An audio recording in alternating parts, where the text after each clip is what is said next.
So I've never posted here before, but I need to get this story off my chest because, wow, high school drama doesn't get more cliche than this, but I swear it all actually happened. And yes, there's revenge. Sweet, beautiful revenge. Let's rewind to the beginning. The red flags: I had been dating Brad since sophomore year. We were the it couple, or at least that's what people kept telling us. Cheerleader plus football player equals social currency, right?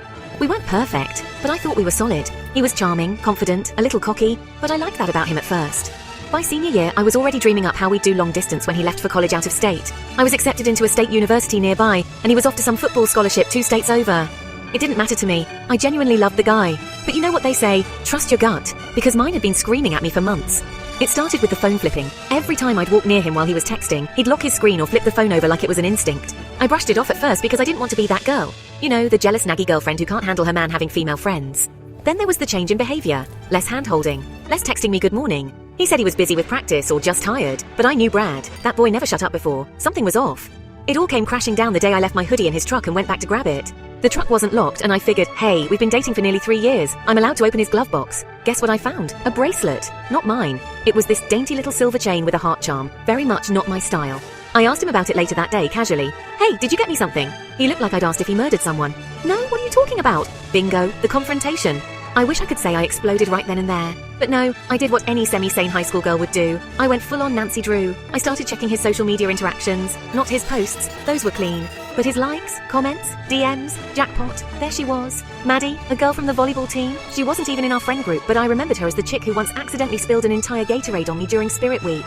The flirty comments were subtle at first, then not so subtle. Him, you looked good at the game yesterday. Her, you coming to mine next week? Him, wouldn't miss it. It went on like that for weeks, and I kept quiet. Why? Because prom was in 2 weeks, and I had a plan. Prom night payback prom was being held at this fancy event center downtown. Brad and I had already agreed to go together months ago, so I played my part. Smiled, sent cute texts, even let him believe we'd be spending the night together afterward. What he didn't know was that I'd already talked to his best friend, Jason, about everything. Now, Jason and I weren't close before, but he'd always been nice to me. And from what I knew, he wasn't a fan of how Brad treated girls. When I showed him the messages, he went nuclear. He's been pulling this crap for months, he said. You deserve better. That's when the idea came together. I'd walk into prom with Brad, but I wouldn't be leaving with him. The twist. The night of prom, I looked good. Like, I'm not trying to brag, but I knew I looked good. Hair curled, dress fitted, makeup flawless. I wanted him to notice what he was about to lose. And boy, did he. He picked me up, acting like the perfect boyfriend. Called me beautiful. Opened doors. Took photos with my mum like he hadn't been texting another girl behind my back for weeks.